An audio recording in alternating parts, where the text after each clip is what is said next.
Matthew 4:25.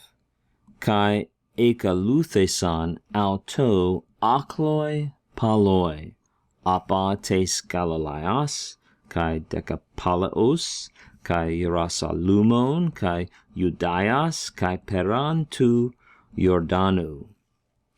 Reading here about Jesus and the great crowds that followed him, we read, and it doesn't just say aklos, it doesn't just say crowd, right? It says crowds. It doesn't just say crowds, it says many crowds. In other words, great, large, huge crowds followed him from Galilee and the Decapolis and Jerusalem and Judea and beyond the Jordan.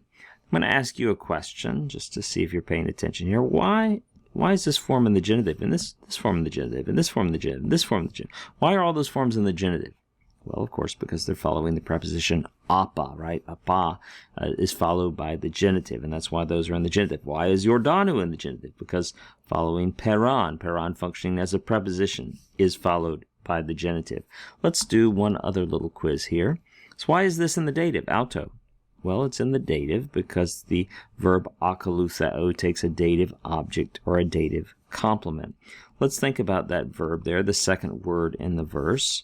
The lexical form of that is akalutheo, to follow, and that reminds us, we've seen this verb several times, that this theta here is part of the spelling of the word. It's not a sign of the passive. We could see when we look up at the form in the verse, we see that the initial alpha has lengthened. Oh, there's an augment there.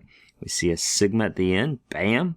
We know we're going to have an aorist, active indicative, and that is a third-person plural ending to match the third-person plural subject, large crowds.